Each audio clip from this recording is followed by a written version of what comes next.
Hello दोस्तों, एक बार फिर से स्वागत है आपका आरंभ स्टडी पॉइंट में। देखिए सीटेट आप सब 7 जुलाई को देने वाले हैं और आप सबको पता होगा कि सीटेट पेपर 2 बहुत ही कम रिजल्ट इस बार भी आए और इसको लेकर आप तैयारी कर भी रहे होंगे कि हम कैसे अपने जो रिजल्ट को है पा सकें। और सबसे बड़ी बात है कि आप प्रीवियस ईयर क्वेश्चन बना रहे हैं या नहीं बना रहे हैं। आप बुक पढ़े ही हैं, जो एनसीईआरटी है 6 टू 8 वो पढ़े हैं या नहीं पढ़े हैं। तो आप अगर बुक पढ़ लिए हैं और सबसे यहाँ पर हम मुख्य जो बिंदु है यही कहेंगे कि आप 6, 7, 8 चाहे ज्योग्राफी हो, हिस्ट्री हो, पॉलिटी हो, ये तीनों को 1-2 बार पढ़िए, तब आपसे क्वेश्चन बनेगा। यहाँ पर एक बात आपको पता ही होगा कि एकदम जब तक आपको जानकारी सही नहीं मालूम होगा तब तक वो क्या होगा, क्वेश्चन गलत रहेंगे। मतलब वो क्वेश्चन में ही, है, हो सकते हैं, मतलब कि एक-एक पॉइंट पर आपको ध्यान देनी होगी।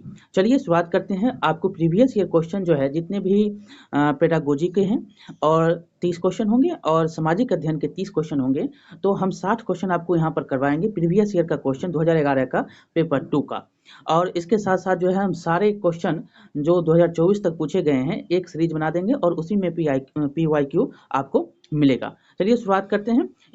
देखिए हम यहाँ पर क्वेश्चन शुरुआत करेंगे। 31 नंबर का क्वेश्चन होगा और 31 नंबर में लिखा है कि निम्नलिखित में से कौन सा बाजार शब्दावली की व्याख्या करता है। यहाँ पर बाजार है, आप बाजार जाते होंगे तो आपको पता होगा कि जो भी सामान लेने के लिए आप जाते हैं वहाँ से सामान लेकर आते हैं, मतलब कि एक एक बहुत सारे लिस्ट आप लेकर जाते हैं और एक ही जगह से, मतलब एक स्थान है वहाँ पर जाकर आप उस सामान को खरीद कर आते हैं, तो वो बाजार हो गया। यहाँ पर देखेंगे डिफिनेशन में क्या है कि बाजार जो है एक दुकान जहाँ उद्योगपति द्वारा निर्मित वस्तुएं बेची जाती है। आपको पता होगा कि गरीब से गरीब लोग वहाँ पर जाकर अपना सामान, आप चट्टी पर जाइएगा तो वहाँ पर बहुत सारे जो हैं ऐसे भी व्यापारी आते हैं जो अपना सामान बेचकर जाते हैं, एक स्थान है वो, ठीक है, ये गलत हो गया। दूसरा है कि एक उद्योग द्वारा उत्पादित एक खास किस्म की वस्तु नहीं, बहुत से वस्तुएं आप खरीदने के लिए जाते हैं, वहाँ पर व्यापार होता है। एक मॉल जो उत्पाद बेचता है, नहीं, ये भी नहीं है। एक मॉल में अब जो है लिमिट, मतलब कि आप कपड़ा वाला मॉल में जाइएगा तो कपड़ा का ही सामान मिलेगा और वो भी कपड़ा मिलेगा जो उसके लिए है। आप जैसे कि सब्जी मार्केट गए तो सब्जी मार्केट में आपको क्या मिलेगा, तो सब्जी मिलेंगे। तो ये जो है ये मॉल जो होता है वो बाजार नहीं है। चौथा है कि एक स्थानीय जगह जहां उद्योग स्थापित करने की अनुकूलित या प्रेरक स्थितियां होती है, एकदम सही है। वो स्थान जहां पर भी आप जा रहे हैं वहां पर आपको सब्जी का भी मिलेगा, राशन का भी मिलेगा, कपड़ा भी मिलेगा, बहुत सारे जो आपके लिए है, आपकी ज़रूरतों की जो सामान है वहाँ पर एक स्थान में आपको मिल रहा है। तो ये चौथा नंबर इसका क्या है, हो जाएगा, सही हो जाएगा, बाजार का ये सही व्याख्या है। अगला नंबर क्वेश्चन देखेंगे कि निम्नलिखित में से कौन सी प्राथमिक आर्थिक गतिविधि नहीं है। इसमें जो है प्राथमिक आर्थिक गतिविधि कौन नहीं है ये कहा पूछा जा रहा है। देखेंगे तो कृषि प्राथमिक है, मछली पालन प्राथमिक है, खनन प्राथमिक है, लेकिन व्यापार जो है तृतीय में आती है, ठीक है। तो ये आपको याद रखना है, कृषि, मछली पालन, खनन ये प्राथमिक गतिविधि है, आर्थिक गतिविधि है, और व्यापार तीसरा है। तो उत्तर यहाँ पर नहीं पूछ रहा है तो उत्तर में क्या हो जाएगा, उत्तर में आपका हो जाएगा व्यापार, ठीक है। अगला क्वेश्चन देखेंगे, पीएचसी का क्या अर्थ है। फुल फॉर्म आपसे पूछा जा रहा है, पीएचसी का क्या अर्थ है। देखिए पब्लिक हेल्थ सेंटर, इसको पब्लिक हेल्थ सेंटर के नाम से भी आप जानते हैं, यानी कि जन स्वास्थ्य केंद्र। ये आपको दूसरा नंबर में है पब्लिक हेल्थ सेंटर, यानी कि जन स्वास्थ्य केंद्र। तो ये हो गया तीसरा का आंसर। अगला क्वेश्चन देखेंगे, यदि जून में ये क्वेश्चन जो है बहुत बार पूछा गया है, रिवीज जो है आप अगर पढ़ेंगे क्वेश्चन जो PYQ हम करवाएंगे तो उसमें आपको देखने को मिलेगा कि बहुत बार ये सारे क्वेश्चन जो है मिला है, और साथ ही साथ आपको 1 to 5 में ये क्वेश्चन पूछता है, क्योंकि उसमें भी है तो यहाँ पर भी है तो वो पूछेगा ही। और बड़े बड़े एग्जाम में भी आपको देखने को मिलते हैं ये सारे क्वेश्चन, PPSC के द्वारा भी पूछा गया ये क्वेश्चन। देखिए ये लिखा गया है कि यदि जून में लंदन में सुबह 10 बज रहे हैं, ठीक है, लंदन में कितना 10 बज रहा है, तो भारतीय मानक समय दोपहर का क्या होगा, मतलब वो दोपहर में वो भारत में कितना बज रहा होगा। आपको अगर पता होगा तो भारतीय समय ग्रीनविच टाइम से 5.5 घंटा आगे है। ये देख सकते हैं, ये लंदन का और ये पश्चिम है और ये पूरब है, भारत पूरब में है, तो ये 5.5 घंटा आगे है। ये ग्रीनविच है तो यहाँ से 5.5 घंटा आगे भारत की समय है। तो आप यहाँ पर 10 है तो 10 से आप 5.5 घंटा ऐड कर देंगे तो यहाँ पर 3.5 हो जाएगा। 10 दो 12 3 और जो है 30 मिनट, तो 30 यहाँ पर 3 घंटा 3:30 हो जाएंगे। ठीक है, तो दूसरा नंबर ये सही हो जाएगा। अब देखिए, ये आपको अनुच्छेद है 35-36, आपको क्वेश्चन इसमें पढ़ के बनाने हैं। देखिए लिखा है कि ये सारे क्वेश्चन तो आप सही बना देंगे, थोड़ा सा ध्यान देकर पढ़ना है और क्वेश्चन का आंसर आ जाएगा। देखिए लिखा है कि 19वीं सदी के आखिर तक खुद महिलाएं भी सुधारों के लिए बढ़ चढ़ कर प्रयास करने लगी। देख सकते हैं यहाँ पर एक एक पॉइंट को आप समझेंगे। क्या करने लगी? महिलाओं जो थी वह बढ़ चढ़ कर अपने खुद की सुधार के लिए वह हिस्सा लेने लगी थी और उन्होंने किताबें लिखी, पत्रिकाएं निकाली, किताब भी लिखती है, पत्रिकाएं भी निकालती है, स्कूल और प्रशिक्षण केंद्र खोलती है तथा महिलाओं को संगठित भी करती है। ठीक है, और 20वीं सदी की शुरुआत से हुए महिलाओं को मताधिकार, बेहतर स्वास्थ्य और सुविधाएं और शिक्षा के अधिकार के बारे में कानून बनाने के लिए राजनीतिक दबाव समूह बनाने लगी थी। और 20वीं सदी के शुरुआत में जो है महिलाएं मताधिकार मतलब कि वोट देने का, स्वास्थ्य सुविधाएं जो उनके लिए बेहतर स्वास्थ्य सुविधाएं हो, बीमार पड़े तो उनको जो है अच्छा ट्रीटमेंट हो, तो शिक्षा का भी अधिकार होना चाहिए, मतलब वो ज्ञान हासिल कर सके। इन सब के लिए जो है राजनीतिक दबाव वो डालने लगी थी। सभी समुदायों से महिलाओं ने 1920 के दशक के बाद विभिन्न प्रकार के राष्ट्रवादी और समाजवादी आंदोलन में हिस्सा लिया और 1920 के बाद जो है वह क्या करती है, तो जो महिलाएं थी वो राष्ट्रवादी और समाजवादी आंदोलन में हिस्सा लेने लगती है। और आगे है कि 20वीं शताब्दी में जवाहरलाल नेहरू, सुभाष चंद्र बोस जैसे नेताओं ने महिलाओं के लिए अधिक स्वतंत्रता व समानता मांगों का समर्थन किया। यहाँ पर सुभाष चंद्र बोस हैं, जवाहरलाल नेहरू हैं, ये महिलाओं की जो बातें हैं उस पर स्वतंत्रता हो या समानता हो, पुरुषों से समानता, पुरुषों के जैसी स्वतंत्रता, उनके लिए वो समर्थन करते हैं। और राष्ट्रवादी नेताओं ने आश्वासन दिया कि स्वतंत्रता मिलने पर सभी पुरुषों व महिलाओं को वोट डालने का अधिकार दे दिया जाएगा। और राष्ट्रवादी बोले कि स्वतंत्रता मिलेगी तो आपको हम वोट देने का अधिकार देंगे लेकर, परंतु उनका आह्वान था कि जब तक स्वतंत्रता नहीं मिल जाती तब तक महिलाओं को अंग्रेजी राज विरोधी संघर्ष में जोर लगाना चाहिए। जब तक नहीं मिल रहा है, स्वतंत्र हम नहीं हो रहे हैं, तब तक आप मेरा साथ दीजिए। यह देख सकते हैं कि क्लास 8 से पूछा गया। अब देखिए यहाँ पर क्वेश्चन है 35 और 36, एक एक पॉइंट को आपने पढ़ा। अब देखिए क्वेश्चन का आंसर कैसे मिलता है। देखिए, महिलाओं के अधिकारों के संबंध में निम्नलिखित में से कौन सा कथन दिए गए अनुच्छेदों के आधार पर गलत है? यहाँ पर गलत है, 3 यहाँ पर सही होंगे, एक गलत होगा। क्या क्या है? तो यहाँ पर है कि स्वतंत्रता संघर्ष से जोड़ने के लिए सभी समुदायों से अनेक महिलाएं आगे आई, एकदम सही है। दूसरा है कि महिलाओं को राष्ट्रवादी नेताओं का समर्थन, ये भी आपने अभी तक पढ़ा। तीसरा है कि महिलाओं के लेखन को सराहा नहीं गया, एकदम गलत है, ये अभी आपने पढ़ा कि उन्होंने पत्र पत्रिकाएं लिखे और उनको सराहा भी गया। और चौथा है कि जब महिलाओं ने अपने राजनीतिक अधिकारों सहित अपने अधिकारों की मांग के लिए आवाज उठाई, ये भी सही है। गलत यहाँ पर खोजने के लिए करा है, तो ये लेखन के बारे में है, सराहा नहीं गया, ये गलत है। ठीक है, आपको हमने पढ़ के सुनाया है, इसलिए जो है यहाँ पर ऐसे यहाँ पर देखेंगे तो आपको मिल ही जाएगा। पत्र पत्रिकाएं निकालती हैं, स्कूल प्रशिक्षण, महिलाओं को संगठित करना, ये सब आप खोज सकते हैं ऊपर से आंसर। ठीक है, अगला क्वेश्चन है कि भारत के राष्ट्रवादी आंदोलन के नेताओं द्वारा प्रयुक्त रणनीति से संबंधित ऊपर दिए गए सारांश के आधार पर निम्नलिखित में से कौन सा सबसे बेहतर निष्कर्ष निकाला जा सकता है? तो यहाँ पर निष्कर्ष जो है, भारतीय राष्ट्रीय आंदोलन के नेताओं द्वारा जो प्रयुक्त रणनीति है उससे संबंधित आप किस प्रकार के सारांश यहाँ पर जो है उसके अनुसार निष्कर्ष निकालते हैं। देखिए यहाँ पर है कि स्त्रियों और पुरुषों को लेन-देन की नीति का अनुपालन करने के लिए प्रोत्साहित किया गया। दूसरा है कि ये दूसरा है कि भारतीय महिलाएं अपने भाषणों द्वारा अनेक लोगों को आंदोलन में शामिल कर सकती थी।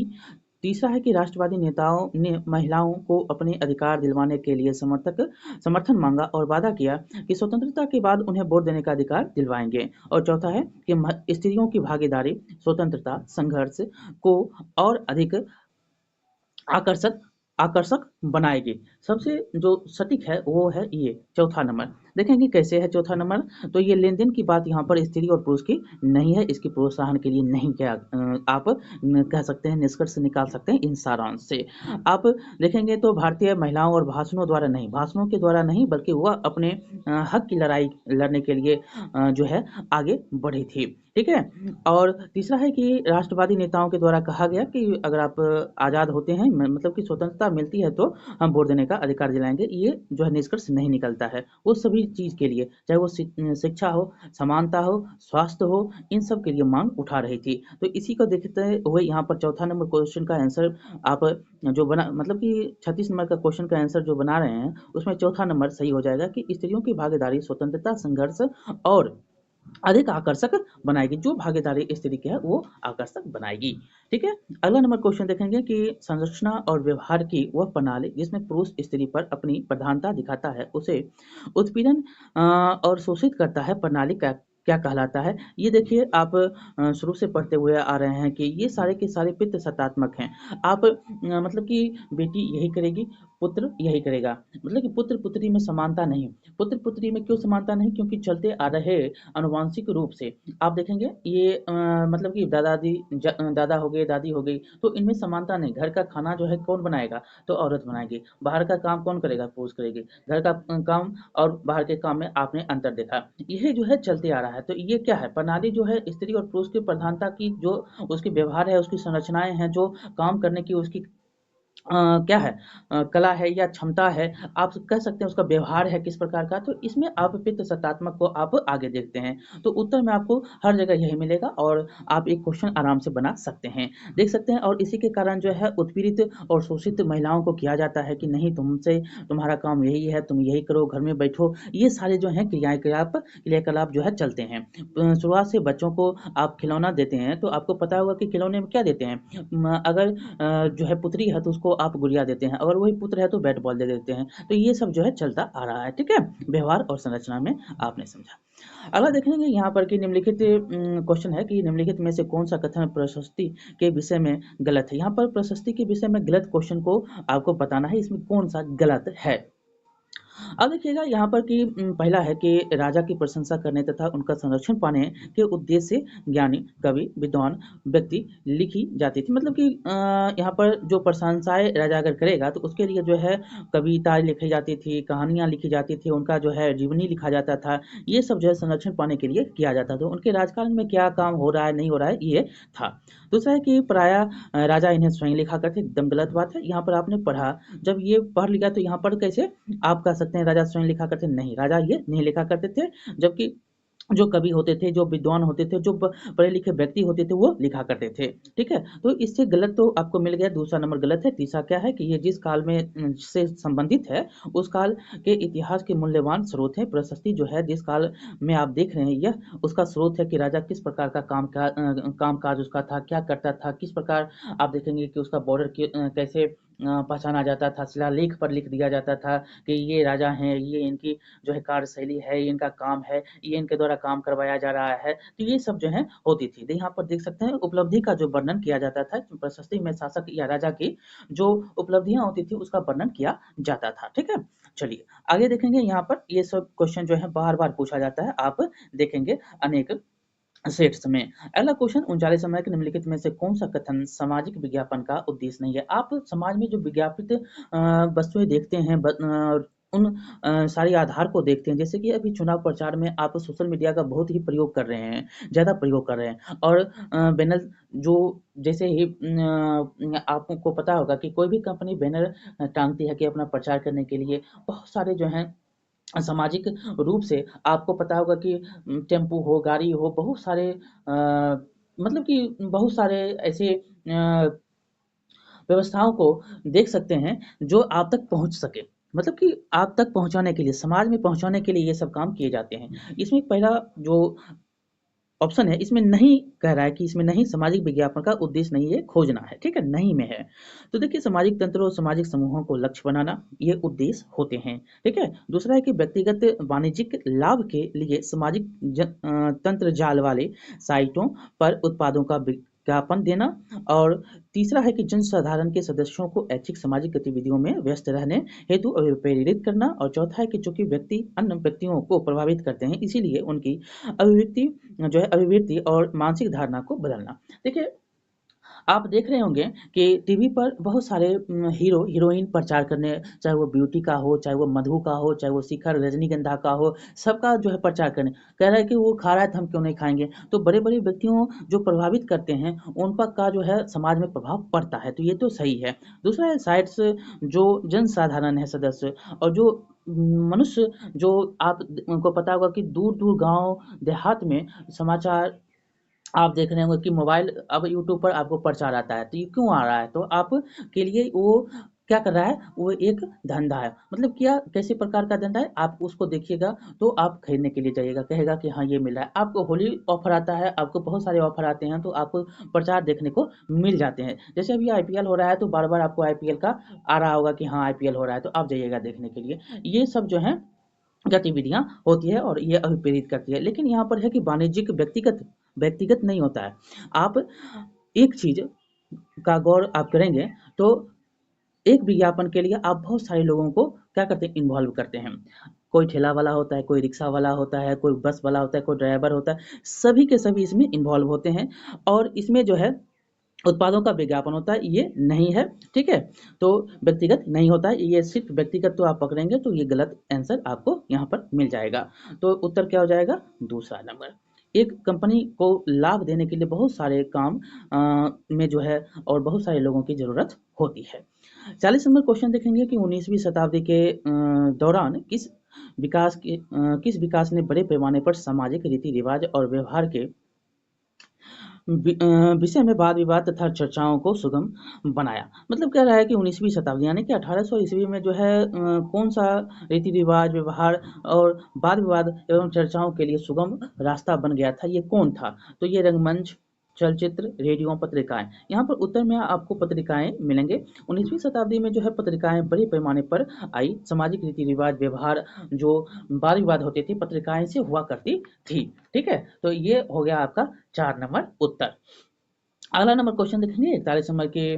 बंगाल में प्रायः उन व्यक्तियों अथवा समूहों द्वारा मंदिरों और अन्य धार्मिक स्थलों का निर्माण करवाया गया जो शक्तिशाली बन रहे थे। आपको पता होगा कि पहले राजा जो हुआ करते थे वो मंदिर का, नहर का, ये सब काम किया करते थे ताकि वो अपने आप में समाज को कह सके कि हाँ हम शक्तिशाली हैं। मंदिर बनाया तो मतलब कि वो शक्तिशाली राजा है। देखिए यहाँ पर है पहला ऑप्शन कि समाज में अद्भुत वास्तुकला का प्रदर्शन करने के लिए नहीं, परिवेश का महत्व बढ़ाने के लिए नहीं, अपनी शक्ति का प्रदर्शन करने के लिए, अपनी शक्ति का प्रदर्शन करने के लिए और अपनी धर्म प्रामाण्यता घोषित करने और अनुयायी बनाने के लिए। जो लोग हुआ करते थे, मतलब कि जो राजा हुआ करते थे, वो क्या करते थे, अपनी शक्ति का प्रदर्शन करते थे, अपने धर्म के बारे में यहाँ पर बताते थे, अनुयायी बनाते थे, मतलब कि मेरे धर्म में आ जाओ, मेरा शिष्य बन जाओ, ये सब हुआ करता था, ठीक है। तो ये तीसरा नंबर इसमें उत्तर हो जाएगा, ठीक है। अगला नंबर क्वेश्चन देखेंगे कि राजा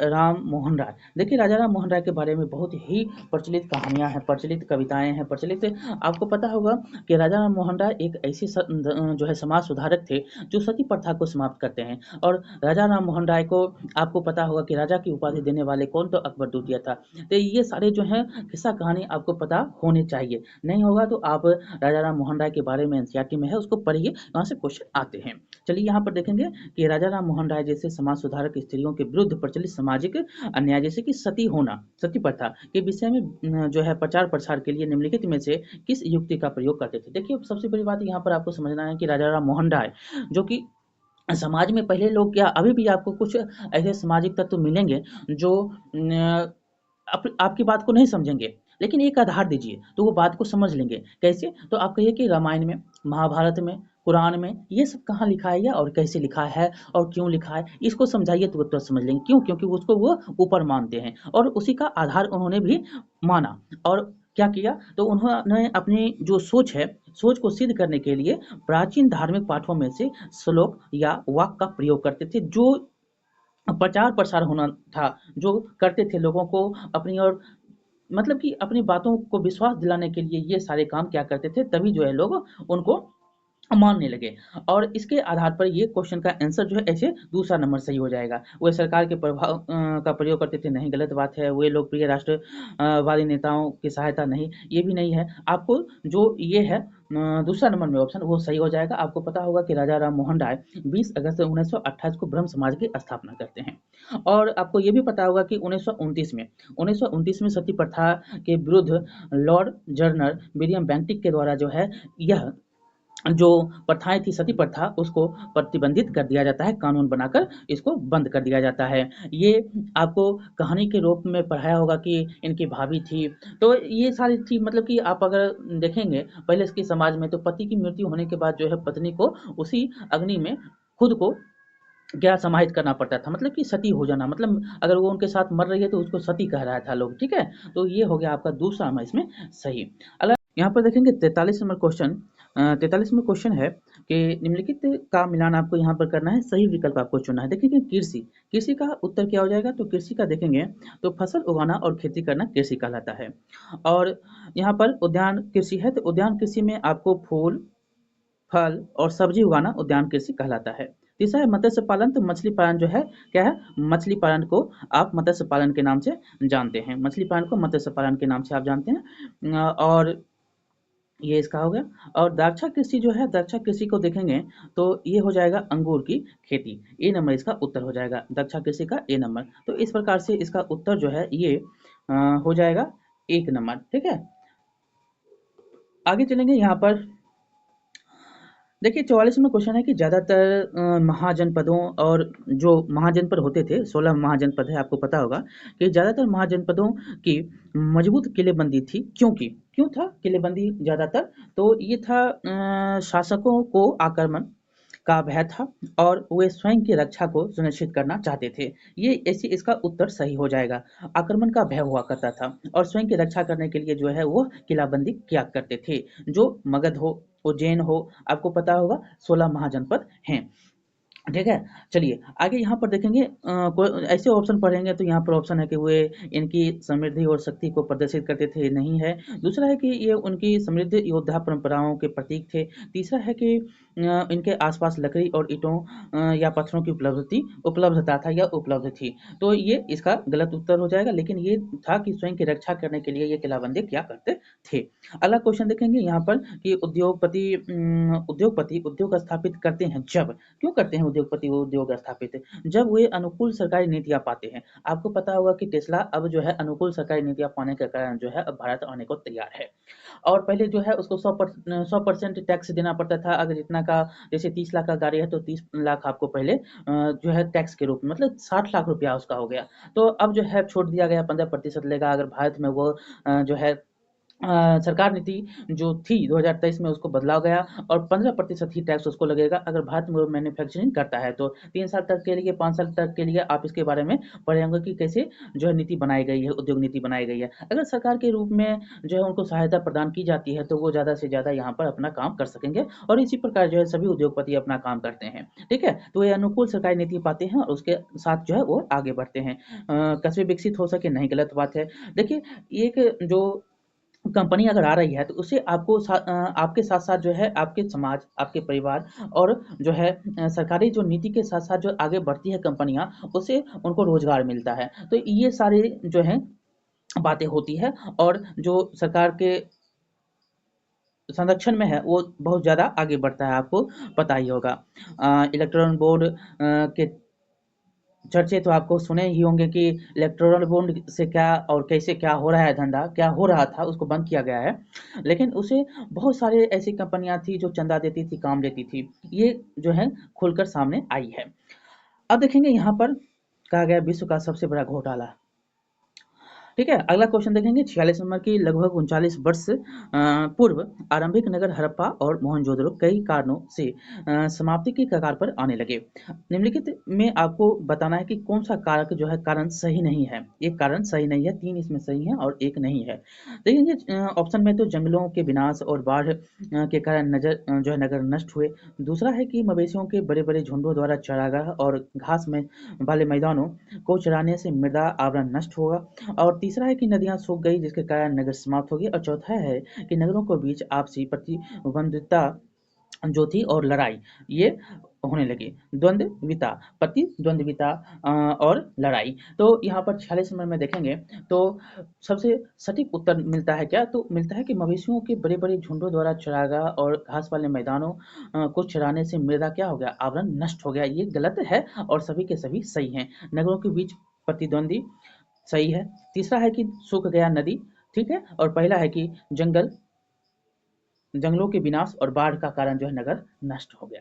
तो ये 3 सही हैं। और जो है चौथा आपको आपसे कह रहा है कि कौन कारण गलत है, तो नहीं है सही, तो वो कौन-सा है, तो ये बड़े-बड़े झुंड और चरागाह वाला गलत है, ठीक है। अब देखेंगे यहाँ पर 47 नंबर क्वेश्चन कि ब्रिटिश शासन के अंतर्गत स्थानांतरीय कृषकों को कौन सी समस्याओं का सामना करना पड़ा। मतलब एक स्थान से दूसरे स्थान तक जाते थे, कृषि करते थे, मतलब कि आपको पता होगा कि मेघालय, मिजोरम के क्षेत्रों में ये खेती होते हैं। और ये जो खेती होती थी कि 1 साल 2 साल यहाँ पर करेंगे, झूम खेती जिस प्रकार से आप देखते हैं, तो करेंगे और फिर जंगल को काट के फिर साफ करेंगे, फिर दूसरी जगह जाएँगे वहाँ पर खेती करेंगे। ये काम जो है हुआ करते थे, मतलब जंगल को साफ करेंगे, खेती करेंगे, फिर उसको छोड़ देंगे, फिर दूसरी जगह जाएँगे, फिर वही काम करेंगे।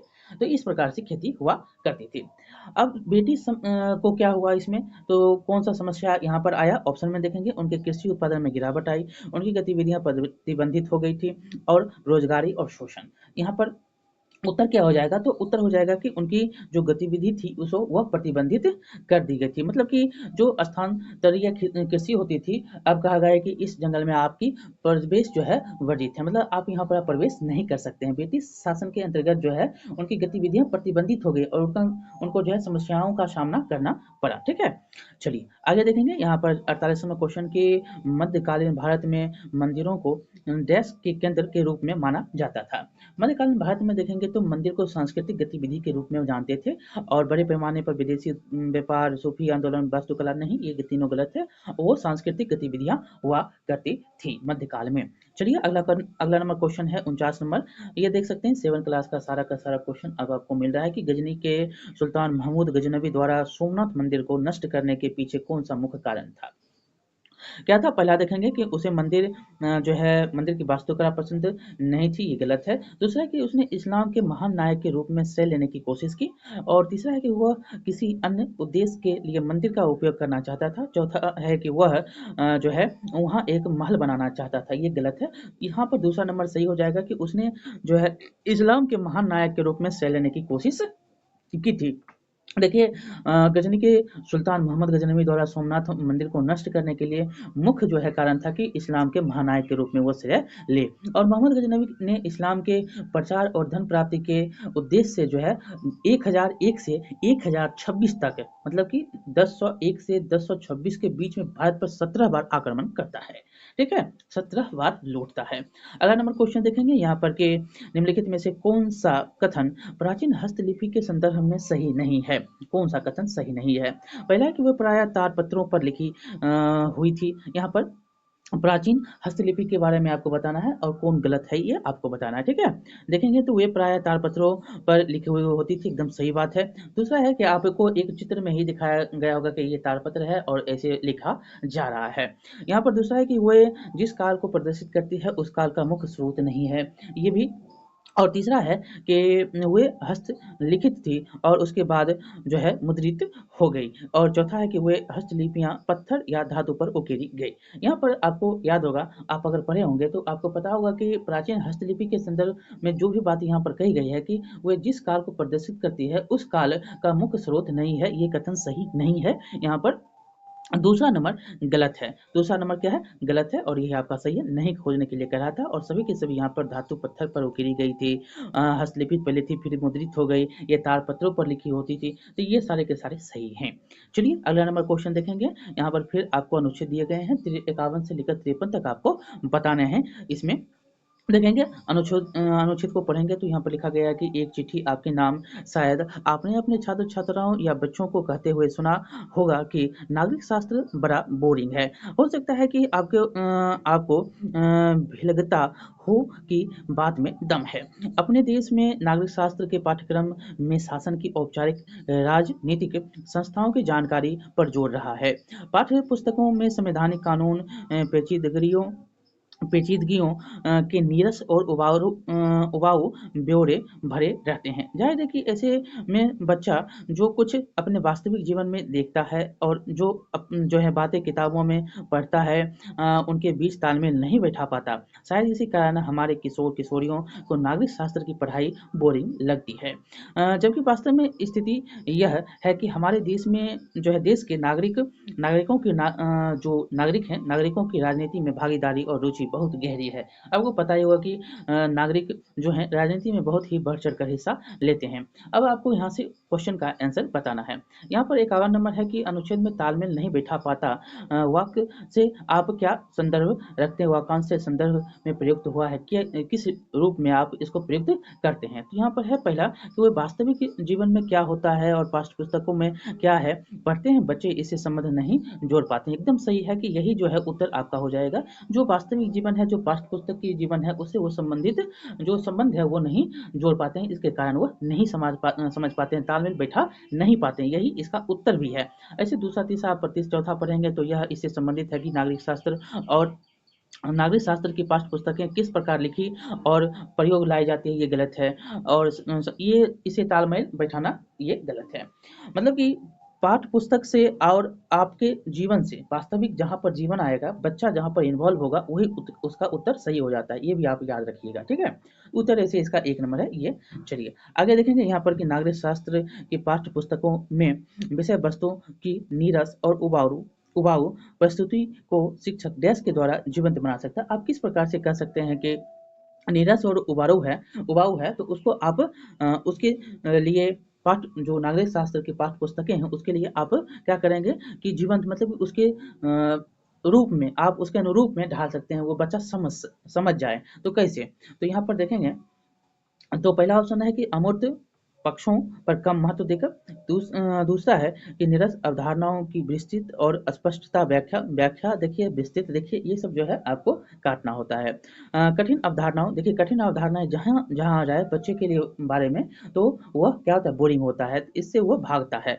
लघु परीक्षात्मक की बात ही नहीं है। चौथा है कि वास्तविक जीवन, जहाँ पर आपको हमने बताया कि वास्तविक जीवन जहाँ पर हो उसका उदाहरण दीजिए, किससे कहानी वाद विवाद करवाइए, चर्चा करवाइए, तो इससे क्या होगा, बच्चा उससे अपने जीवन में उतार सकता है, उससे रिलेट कर सकता है, उससे तालमेल बैठा सकता है, ठीक है। तो ये चौथा नंबर इसका उत्तर सही हो जाएगा। देखिए अब हम जो है 53 नंबर क्वेश्चन देखेंगे। क्वेश्चन है कि नागरिक शास्त्र के पाठ्यक्रमों को कक्षा में संपादित करने के लिए सबसे बेहतर शिक्षा शास्त्रीय अभ्यास को निम्नलिखित में से कौन सा दर्शाता है। आपको एक बात यहाँ पर ध्यान रखनी है कि विद्यार्थी मुख्य रूप से कार्य करता हुआ जहाँ पर दिखाई दे, वहाँ पर पेडागोजी के क्वेश्चन जो है सही होते हैं, ठीक है। यहाँ पर आपको बेहतर रूप से जो है उसको आपको बताना है। पहला ऑप्शन है कि शिक्षिका किस्सों और लघु कथाओं से जोड़ते हुए विषय को रोचक बनाती है, लेकिन पाठ्य पुस्तक और व्याख्यान पद्धति में उसका दृढ़ विश्वास है। ये क्या है, जहाँ पर ये व्याख्यान है और पाठ्य पुस्तक को आप पढ़ा रहे हैं और उसके व्याख्यान कर रहे हैं, इसी में उसकी रुचि ज़्यादा है, ठीक है, विश्वास उसमें वो रखती है। दूसरा है कि शिक्षिका अत्यंत सतर्कता से पाठ योजना का पालन करती है और नोट्स बनाने के लिए अनेक संदर्भ पुस्तकों का प्रयोग करती है। और तीसरा है कि ये सारे के सारे काम कौन कर रहा है, शिक्षिका के द्वारा किया जा रहा है। तीसरा है कि शिक्षिका अपने विद्यार्थियों को युवा संसद में शामिल करती है और वास्तविकता में वे क्या देखते हैं, इनके साथ पाठ्य पुस्तक में दी गई विषय वस्तु का आलोचनात्मक विश्लेषण करने के लिए प्रेरित करती है। देखिए यहाँ पर प्रेरित कर रही है किसको, तो विद्यार्थियों को, युवा संसद में वो शामिल हो रहा है, ठीक है। वास्तविक रूप से वो क्या देख रहा है, क्या पाठ्य पुस्तक में है, उसके बारे में वो बताने के लिए कह रहा है, क्या गलत है क्या सही है। चौथा है कि शिक्षिका समस्त बातों को विस्तार से समझाते हुए नागरिक शास्त्र की पूरी पाठ्य पुस्तक पढ़ाती है और विद्यार्थियों को भली प्रकार से तैयार करती है। यहाँ पर आपको पॉजिटिव में जहाँ पर देखने को क्या मिल रहा है कि विद्यार्थी ज़्यादा संलग्न है, वहाँ पर वो सही होगा। तो तीसरा नंबर में आपको देखने को मिल रहा है कि विद्यार्थी यहाँ पर ज़्यादा क्या है, काम करते हुए दिखाई दे रहे हैं, यानी कि उनकी भागीदारी जो है वो ज़्यादा है। तो उत्तर आपका हो जाएगा तीसरा, जिसमें एक संसद में शामिल कर रही है विद्यार्थी को शिक्षिका, वास्तविक रूप से क्या हो रहा है, पाठ्य पुस्तक में क्या दी गई है, विषय वस्तु में क्या है, आलोचनात्मक विश्लेषण करने के लिए कह रहा है, ये जो है प्रेरित कर रहा है, तो ये सही हो जाएगा। अगला क्वेश्चन देखेंगे, यहाँ पर आपको बस एक बात याद ही रखनी है कि जहाँ विद्यार्थी ज़्यादा इन्वॉल्व हो, खुद से अभिप्रेरित हो, वो क्वेश्चन क्या होता है, यहाँ पर पॉजिटिव होता है और सही भी होता है, ठीक है। नेगेटिव और पॉजिटिव के आप तुलना तो करते ही होंगे, तुलना के साथ चलेंगे, जहाँ पर नहीं पूछ रहा है उसका और जहाँ पर है पूछ रहा है सही है वो उसका, दोनों में अंतर देखकर क्वेश्चन आंसर करने होते हैं। चलिए 54 नंबर देखेंगे कि भारत में प्रभावी प्रशासनिक तथा विकसित करने के लिए ब्रिटिश सरकार ने निम्नलिखित में से किसे अपनाया। देखिए प्रशासन को किस प्रकार से विकसित किया जाए, इसके लिए ब्रिटिश सरकार जो है किस प्रकार की रवैये अपनाती है, वो क्या करती है, इनके बारे में दिया गया है। तो पहला है कि सर्वेक्षण करने की प्रथा, भू राजस्व संग्रहण करने की प्रथा, स्थानीय जनसंख्या का शोषण करने की प्रथा और सैन्य अभियान। यहाँ पर उत्तर आपका देखेंगे तो भू राजस्व आपको पता होगा, रैयत बाड़ी, महार बाड़ी, ये सब जो था क्या था, भू राजस्व। ज़्यादा से ज़्यादा जो है भू राजस्व असूल करना, बहुत सारी व्यवस्थाओं को आपको पता होगा कि जो भी प्रशासनिक हो या राजनीतिक रूप से, जब प्रशासन वो ठीक करता है तो राजनीतिक रूप से वो क्या करता है, कूदता है, राजनीतिक रूप में वो आना चाहता है और आता भी है। आपको पता होगा कि पहले जो व्यवस्थाएं थी, जो पहले राजा कर लिया करता था, जो वहाँ के जमींदार होते थे वो कर लेते थे, तो ये क्या किया कि जमींदारी व्यवस्था भी आई, तो उन्होंने जमींदारी, रैयतबारी और महारबारी, ये सारी व्यवस्थाएं जो है शामिल थी, जिससे वो कर असूला करता था। जब वो राजस्व असूला जा रहा था, तो इसी में क्या हुआ, तो इसी के साथ साथ जो है, इसी के साथ साथ उनकी पैठ जो है क्या हुआ, जमने लगी, और ये आगे बढ़ता हुआ आपको पता है 1947 तक ये काम करता हुआ ब्रिटिश यहाँ पर देखने को आपको सरकार मिलती है, ठीक है। अगला क्वेश्चन देखेंगे 55 नंबर कि निम्नलिखित आरेख में से कौन सा तीर दक्षिण पूर्व दिशा को दर्शाता है। देखिए यहाँ पर आरेख था लेकिन है नहीं, आपको यहाँ पर आरेख हम बता रहे हैं, यहाँ पर देखेंगे, ठीक है। ये है आपका आरेख, ठीक है। तो यहाँ पर देखेंगे तो पहली बात, ये आरेख है और इस आरेख से आपको बताना है कि कौन दक्षिण पूर्व दिशा को दर्शा रहा है। तो आपको पता होगा कि ये देखेंगे तो ये उत्तर होता है और ये पूर्व होता है और ये दक्षिण होता है और ये पश्चिम होता है, और दक्षिण पूर्व की बात आपसे कह रहा है कि दक्षिण और पूर्व की दिशा कौन दर्शा रहा है। तो आप देखेंगे यहाँ पर, तो ये ए और बी, सी, डी, ई, एफ, जी, एच, तो इसमें दक्षिण पूर्व आपको कौन दिख रहा है, तो दक्षिण और पूर्व दिखने वाला आपको डी है। ये हो गया दक्षिण और ये हो गया पूर्व, तो दक्षिण और पूर्व के बीच में आपको डी दिख रहा है, कौन दिख रहा है, डी। वहीं पर कहेगा कि दक्षिण और पश्चिम में तो एफ दिख रहा है, वहीं पर कहेगा कि उत्तर और पूर्व में तो बी होगा, और वहीं पर कहेगा कि उत्तर और पश्चिम में तो एच होगा, और उत्तर में ए है, पूरब में सी है, और आपको दक्षिण में कौन है, तो ई है, और पश्चिम में जी है।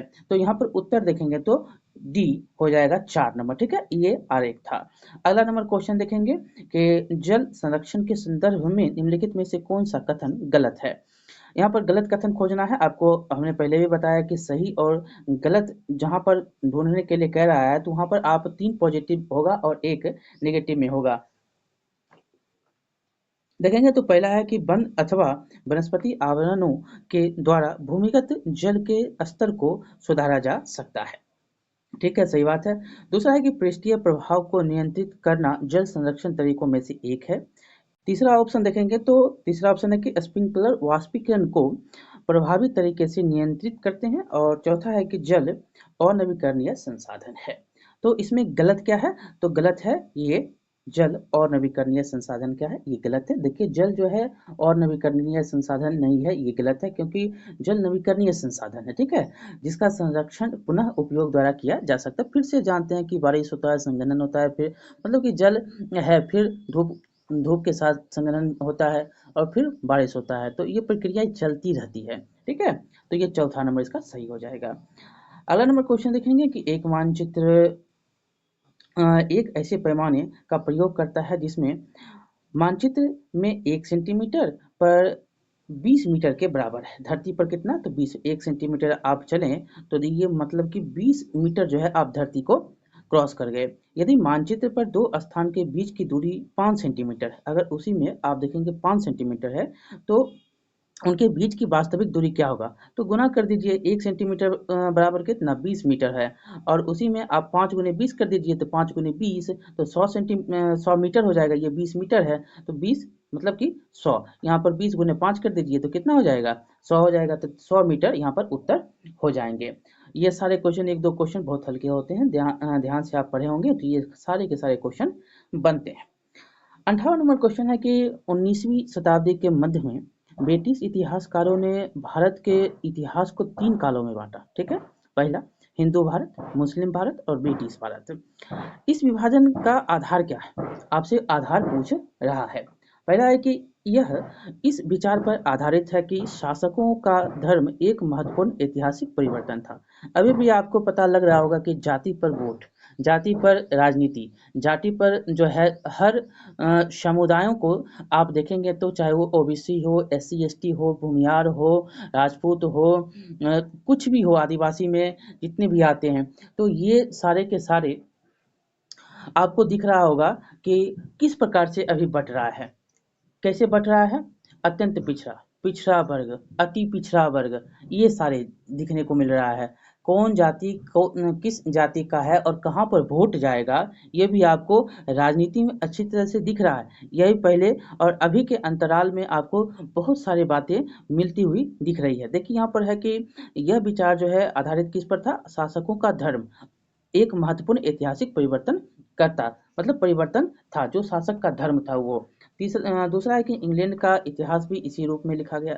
और तीसरा है ब्रिटिश लोग समझते थे कि वे इतिहास के उस बिंदु पर जो है सर्वाधिक ज्ञानवान थे और इसीलिए इन्होंने इस विभाजन का प्रयोग किया। और चौथा है कि यह याद करने में सुविधाजनक और सरल, ये गलत बात है। ठीक है, आपको हमने पहले भी बताया कि 19वीं शताब्दी के मध्य में ब्रिटिश इतिहासकारों ने भारत के इतिहास को 3 वर्ग में बांटा, जिसमें था हिंदू, मुस्लिम और ब्रिटिश भारत। ठीक है, और यह जो था किस लिए था? तो ये था पर धर्म पर, मतलब कि ये जो देख रहे हैं एक धर्म महत्वपूर्ण ऐतिहासिक परिवर्तन था, धर्म पर ही आधारित था। जो हिंदू, मुस्लिम और ब्रिटिश दिख रहे हैं वो पहले देखिए कौन था। पहले राजा महाराजाओं का समय था, उसके बाद मुस्लिम आया, मुगलों का समय हो गया, फिर ब्रिटिश आया। तो ये इस प्रकार से था। अभी राजनीतिक रूप से देखेंगे तो लोकतांत्रिक है, और लोकतांत्रिक में जातिवाद बहुत ही आपको देखने को मिला है। कह रहा है कि जाति से बढ़कर, मतलब जाति से ऊपर उठकर आप वोट करिए, लेकिन क्या है, जाति पर ही सब काम हो रहा है। एक आरक्षित सीट है, एक भूमिहार का सीट है, तो मतलब जनरल का सीट है। तो इस प्रकार से क्या हो रहा है? आरक्षण है। आरक्षण पर आप देख रहे हैं कि सरकारी नौकरी में भी आरक्षण है। 25% जो है अब जनरल कर दिया गया है, बिहार में 75% आरक्षण ही है। तो ये सारे के सारे क्या दिख रहे हैं? तो ये सारे के सारे आपको अभी जाति के रूप में, अभी जाति जनगणना बिहार में होती है, तो जाति जनगणना बिहार में होती है तो देखने को क्या मिलता है? सबसे ज़्यादा किसका जो है रेशियो है, सबसे ज़्यादा किस जाति के लोग वास कर रहे हैं उनको, मतलब जितनी का ये भी नारा दिया जा रहा है कि जिसकी जितनी हिस्सेदारी उसकी उतनी उतनी भागीदारी। तो ये सारे के सारे क्या हैं? ये जाति पर ही डिपेंड हैं। उसी प्रकार अभी लोकतांत्रिक रूप से देख सकते हैं कि क्या क्या चल रहा है और आप समझ सकते हैं। आगे हम चलेंगे, पहले और अभी के अंतराल की बात हमने आपको बताई। देखिए 59 नंबर क्वेश्चन है कि औद्योगिकीकरण को पढ़ाने के लिए 4 अलग शिक्षिकाओं द्वारा प्रदर्शित निम्नलिखित शिक्षा शास्त्रीय उपागमों में से कौन सा सबसे उचित है? आपको यहाँ पर 4 दिए गए हैं और सबसे उचित कौन सा है जब आप जो शिक्षा शास्त्रीय उपागम है उसको पढ़ाएंगे। तो पहला है कि शिक्षिका एक कक्षा को चुपचाप पूरा पाठ पढ़ने के लिए, जहाँ पर देख सकते हैं ये नेगेटिव है, इसको काट दीजिए। दूसरा है कि शिक्षिका पाठ पुस्तक की समयातीत महत्ता में विश्वास करती है और वह प्रत्येक शब्द की व्याख्या करते हुए तथा विद्यार्थियों से बोध प्रश्न पूछते हुए पढ़ाती है। ठीक है, ये दूसरा हो गया। तीसरा है कि शिक्षिका जो है शिक्षा शास्त्र के बहु उपागमों से परिचित है और वह अवधारणाओं को प्रदर्शित करने के लिए नजदीकी क्षेत्र के उद्योग का भ्रमण कराने की योजना बनाती है। समूहों में मुद्दों पर चर्चा और वाद विवाद करवाती है और बाद में पूर्ण रूप से उपसंहार करते हुए निष्कर्ष निकालती है। तो यहाँ पर आपको बच्चे और शिक्षिका दोनों के बीच की तुलना अगर आप देखें तो क्या दिख रहा है कि ये दोनों क्या है तो काम कर रहे हैं, ठीक है। और चौथा है कि शिक्षिका का विश्वास है कि उसे औद्योगिकीकरण की पूरी प्रक्रिया को विस्तार से समझाना चाहिए और कक्षा में प्रचुर मात्रा में सामान जो है लाना चाहिए। ये जो है गलत है। जब आप विस्तार पूर्वक बच्चे को नहीं समझाना है, बच्चे को अपने क्या करना है कि उसमें खुद इन्वॉल्व करना है। जब वो इन्वॉल्व होंगे औद्योगिकरण के बारे में दिखाएँगे, उद्योग आप सब जानते हैं कि अगर एक फैक्ट्री में हम लेकर बच्चों को जाएँगे और जो काम कर रही है, कौन से काम जो है कहाँ पर किस प्रकार से किया जा रहा है और किस यंत्र का किस लिए उपयोग होता है, ये अगर हम बताएँगे तो बच्चे क्या होगा ज़्यादा इन्वॉल्व होंगे। यहाँ पर आप दूसरा ऑप्शन देख सकते हैं तो चौथा तो कट ही गया, दूसरा देखें पहला भी कटा हुआ है। दूसरा है कि शिक्षिका जो है पाठ्य पुस्तक की समयातीत महत्ता में विश्वास करती है, ठीक है? और वह प्रत्येक शब्द की व्याख्या करते हुए विद्यार्थियों से बोध प्रश्न पूछते हुए पढ़ाती है। यहाँ पर देख सकते हैं कि औद्योगिकरण के लिए कौन-सा शब्द किस लिए उपयोग किया जा रहा है, उसका ये विद्यार्थियों से क्या कर रही है, प्रश्न पूछ रही है और बता रही है और इसका जो है उपयोग क्या होगा, ये भी बता रही है। तो यहाँ पर औद्योगिकीकरण में ये सबसे ज़्यादा सटीक शिक्षा शास्त्रीय उपागमों में सबसे उचित ये आपको देखने को मिल रहा है। लेकिन यहाँ पर तीसरा देखेंगे तो वो कह रहा है कि समूहों में मुद्दों पर चर्चा और वाद-विवाद करवाती है और बाद में पूर्ण रूप से उपसंहार करते हुए निष्कर्ष निकालती है। ये गलत है। एक साथ जो है सब काम करने के लिए नहीं बल्कि उसको तोड़-तोड़ कर आगे बढ़िए। मतलब कि छोटा-छोटा टुकड़ा में आप देखेंगे करेंगे तो आप क्या होगा तो आपकी जो विकास होगी वो तीव्र होगी, ठीक है? एक साथ नहीं करना है। कोई भी चीज़ जो है एक साथ एक ढर्रा में आप अगर चलते रहेंगे तो वो थोड़ा दिक्कत करेगा। लेकिन जब उसी को आप थोड़ा-थोड़ा बाँट कर चलेंगे तो वो क्या होगा सही भी लगेगा और हो भी जाएगा जल्दी में, ठीक है? तो दूसरा नंबर इसमें आपका सही है।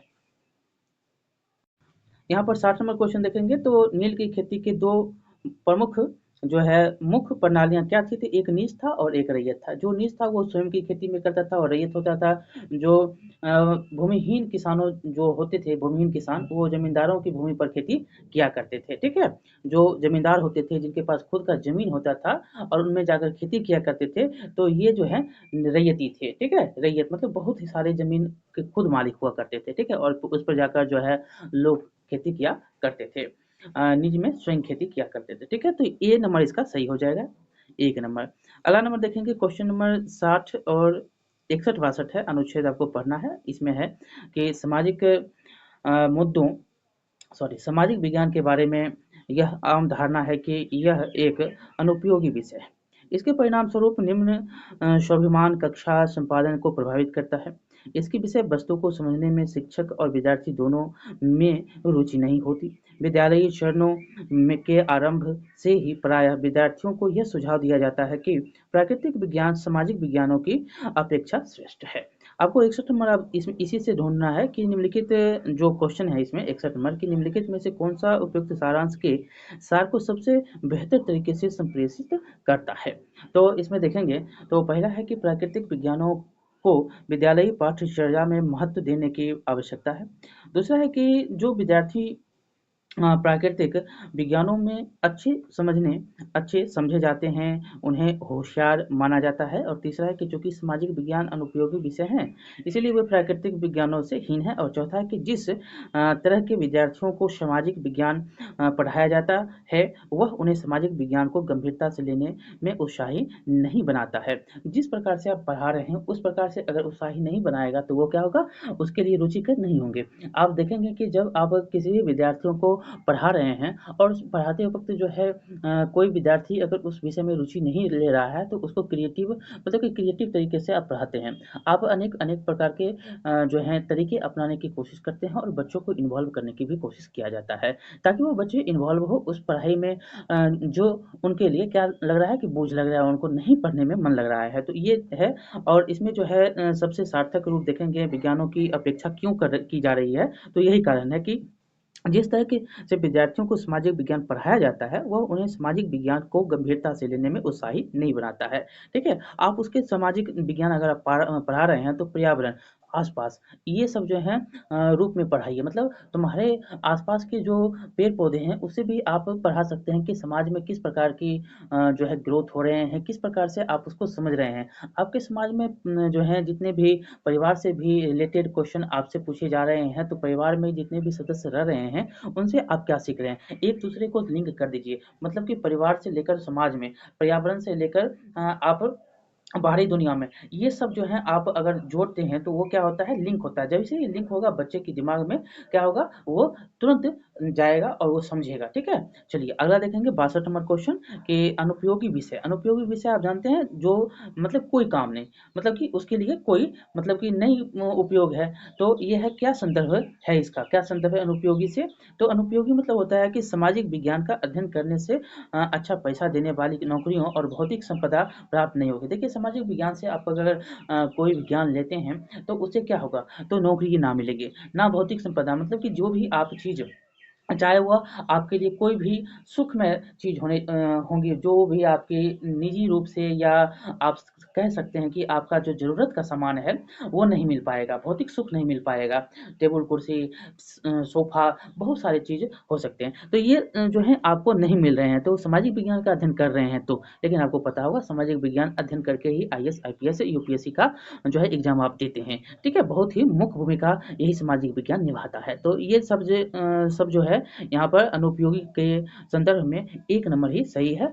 आगे हम चलेंगे यहाँ पर दूसरा ऑप्शन, तीसरा ऑप्शन है कि सामाजिक विज्ञान एक विषय है जो इनकी उपयोगिता के लिए नहीं सीखा जाता है, ये गलत है, सीखा जाता है। सामाजिक विज्ञान एक नीरस और कठिन विषय नहीं, एकदम ही आप सब जानते हैं कि बहुत ही सुंदर विषय है।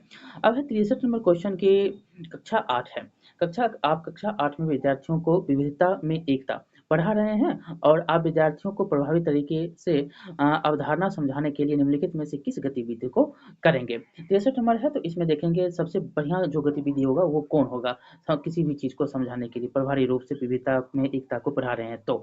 पहला है कि विद्यालय के समीप हाइड्रो इलेक्ट्रिक परियोजना का मॉडल बनाना। दूसरा है पाठ को अच्छी तरह से पढ़ा देने के बाद परीक्षा लेना। और तीसरा है हमारे देश के नृत्य के विभिन्न प्रकारों पर फीचर प्रस्तुत करना और उन्हें जो है उनमें निहित समानताओं तथा अंतरों का मूल्यांकन करना। और चौथा है भारत के राज्यों के बीच नदी विवादों का पर जो है निबंध लिखना। अब देखिए विविधता में एकता किस प्रकार से, आप अपने देश में रह रहे हैं, आपको पता होगा कि विविधता में एकता भारत सबसे अच्छा उदाहरण है। आप कथक देखते हैं, कथकली देखते हैं, आप भरतनाट्यम देखते हैं, सभी को आप जोड़कर देखते हैं तो एक शास्त्रीय नाच है। और शास्त्रीय कला में आपको पता होगा कि सभी का अपना-अपना महत्व है और सभी को आप महत्व मतलब कि समानताओं और अंतरों में देखेंगे तो सभी एक नृत्य है। और नृत्य में सभी के सभी जो हैं एक-दूसरे को किस भाव से प्रकट करते हैं, क्या भाव रहता है नृत्य में, वो दर्शाया जाता है। उसमें आप मूल्यांकन करते हैं कि कौन बेहतर है, कौन अच्छा है, नहीं है, इसमें भी आप मूल्यांकन करते हैं। किस प्रकार की कलाकृति या कला को आप प्रस्तुत कर रहे हैं जो आपके और आपके समाज को, आपके भविष्य को, आपके देश को, आपके जो हैं परिवार को, जो भी कर सकते हैं उनके लिए क्या हो, समानता और विविधता दोनों को यहाँ पर समाहित करें। तो ये सारे के सारे जो हैं आप अपने अपने देश में ये देखने को मिल रहा है। एक ओडिया में जाएँगे तो आपको ओडिया नृत्य देखने को मिलता है। आप भरतनाट्यम देखते हैं, कथकली को देखते हैं, तो ये सब जो है एक-एक राज्य में देखने को मिलता है और उसमें देखते हैं कि विविधता में भी एकता प्रस्तुत हो रही है। आप अगर महाराष्ट्र या केरल में हैं, वहाँ के नृत्य को और बिहार के नृत्य को, उत्तर प्रदेश के नृत्य को, सभी के सभी उत्तर प्रदेश वाले नृत्य करने वाले जो कलाकार हैं, वो जाकर कहाँ करते हैं, केरल में करते हैं। तो ये विविधता, विविधता में एकता देखने को मिलता है। चलिए ये तीसरा नंबर इसमें सही हो जाएगा, ठीक है? अगला नंबर क्वेश्चन देखेंगे कि एनसीईआरटी की सामाजिक और राजनीतिक जीवन पाठ्य पुस्तकों का उपागम है। पहला है कि देखेंगे यहाँ पर कि कह रहा है कि एनसीईआरटी जो है एनसीईआरटी कि सामाजिक और राजनीतिक जीवन पाठ्य पुस्तकों का उपागम है। पहला ऑप्शन है पाठ की तथ्यात्मक विषय वस्तु पर शिक्षार्थियों का ध्यान आकर्षित करना। दूसरा है अवधारणाओं का उपसंहार करने के लिए परिभाषाओं को प्रयोग करना। तीसरा है कि अवधारणाओं को स्पष्ट करने के लिए किस अध्ययनों और कक्षाओं का प्रयोग करना। और चौथा है शिक्षार्थी को प्रश्न का सही उत्तर देना। तो सामाजिक और राजनीतिक जीवन में पाठ्य पुस्तक का उपागम क्या है, ये क्वेश्चन पूछा जा रहा है। तो देखिए इसमें सबसे सटीक उत्तर आपको देखने को मिलेगा तीसरा कि अवधारणाओं को स्पष्ट करने के लिए किस अध्ययनों और कथाओं का प्रयोग करना। आप किस प्रकार से बच्चे को समझा रहे हैं, आपने पता किया होगा या आपने पढ़ा होगा कि कोई भी कहानी आपको किस प्रकार से समझाया जाता है, आपके जीवन से रिलेट करके समझाया जा रहा है। आप गांधी जी के बारे में पढ़ रहे हैं तो गांधी जी के जो शुरुआती जीवन है और बीच के जीवन है, जो अंतिम के जीवन है, उससे आप रिलेट करेंगे तो किस प्रकार से उनका जीवन जो है बीता। आप अपना जीवन देखेंगे कि बचपन का जीवन आपका किस प्रकार से बीता है। तो सामाजिक रूप से और राजनीतिक रूप से किस प्रकार से आप आगे बढ़ रहे हैं, उसकी कथा का जो है कथानकों से आप आगे बढ़ते हुए अपने जीवन की कलाओं, अपने जीवन की उत्पत्तियों, मतलब कि अपने जीवन की जो भी विषय है उसके आगे रूप में देखते हुए आगे बढ़ते हैं। ठीक है, तो ये सारे के सारे यहाँ पर हैं और ये आपको अवधारणाओं को स्पष्ट करने के लिए जो है किस अध्ययनों और कथाओं का प्रयोग करते हैं। ठीक है, अगला नंबर क्वेश्चन देखेंगे कि निम्नलिखित में से कौन सा उच्च ज्वार के कारण होने वाला लाभ नहीं है। उच्च ज्वार, आपको पता होगा कि ज्वार भाटा आता है और ज्वार भाटा में बहुत सारे, देखिए ज्वार मतलब होता है बुखार, होता है बुखार, और भाटा मतलब नीचे। ये आप भूगोल में पढ़े होंगे, लेकिन यहाँ पर कुछ और बात है। आप आपको समझना है कि इसमें क्या कहा जा रहा है। उच्च ज्वार के कारण होने वाले लाभ नहीं है, इसमें आपसे पूछा जा रहा है। पहला है कि इनमें विद्युत उत्पन्न की जा सकती है, और दूसरा है कि पर्यटकों को लाने के द्वारा यह स्थानीय अर्थव्यवस्था में सहायक होता है, नौ संचालन सरल होता है और यह मछली पकड़ने में सहायक होता है। आपको पता होगा ये तीनों को तीनों सही हैं।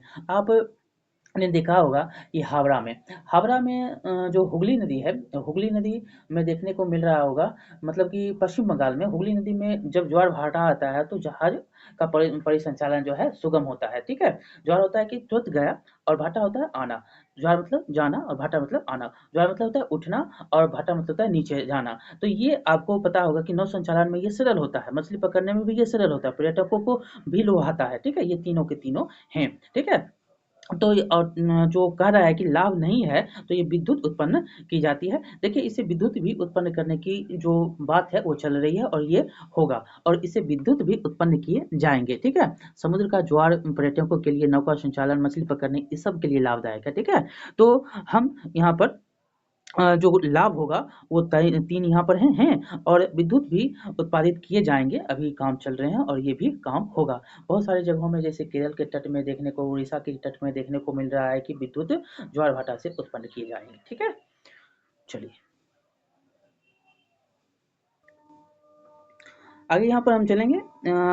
जो होगा यहाँ पर देखिए कक्ष की खाड़ी में भी विद्युत के जो ज्वारीय संयंत्र हैं वो विकसित होगा, बंगाल की खाड़ी में भी होगा।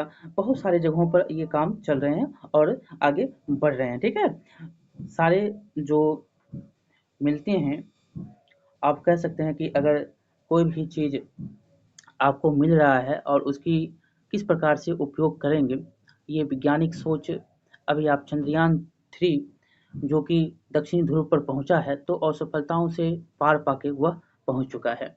और ये भी आपको पता होगा कि आवश्यकता ही आविष्कार की जननी है। जिस प्रकार से आपकी आवश्यकता होगी और उसी प्रकार से आविष्कार भी होगा। बिजली सबसे महत्वपूर्ण है, तो किस प्रकार से कैसे हम बिजली उत्पादित करें, ये सोचा जाता है और आविष्कार भी किया जाता है। चलिए यहाँ पर 66 नंबर क्वेश्चन देखेंगे कि निम्नलिखित में से कौन सा प्रश्न विद्यार्थियों के आलोचनात्मक मतलब कि तार्किक चिंतन कौशल को विकसित करने में मदद करेगा। कौन सा रूप जो आप देखेंगे कि विद्यार्थियों के लिए क्या होगा, चिंतन होगा, जो तार्किक रूप से चिंतन कौशल को विकसित करेगा। अगला है यहाँ पर पहला का, यहाँ पर ऑप्शन देखेंगे 66 का पहला ऑप्शन कि महिलाओं का कार्य का दोगुना बोझ टिप्पणी करिए। प्रदूषणों को नियंत्रित करने के लिए सरकार द्वारा किए जाने वाले 2 उपायों को लिखिए। भारतीय स्वास्थ्य और भारतीय शिक्षा में सरकार की क्या भूमिका है उसके बारे में, और चौथा है कि सभी संक्रामक रोग जल जनित होते हैं, सत्य अथवा असत्य बताइए। ये तो नहीं है, इसमें चिंतन कौशल विकसित नहीं होगा, एक सत्य असत्य है। और यहाँ पर देखेंगे तीसरा, तो भारतीय स्वास्थ्य और भारतीय शिक्षा में सरकार की भूमिका, ये एक फिक्स हो गया कि ये भूमिका है, ये लिखा जा रहा है, इसमें कोई चिंतन नहीं लग रहा है।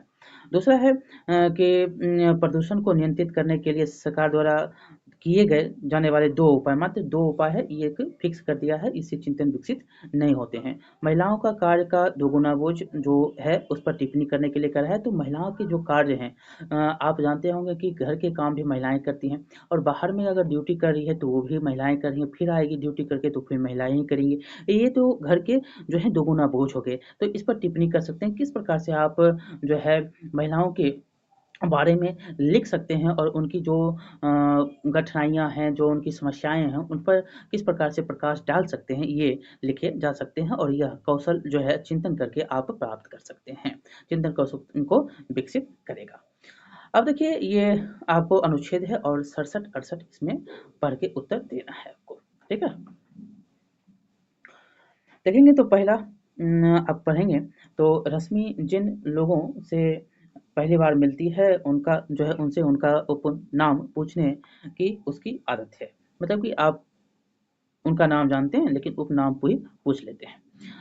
उसे भारतीय समाज की वर्ण व्यवस्था में उस संबंधित व्यक्ति को रखना रहता है। जाति पहचान के विषय में पूछने पर लोगों में बहुत नाराजगी थी। हालांकि उन्होंने प्रकट रूप से इसे अभिव्यक्त नहीं किया।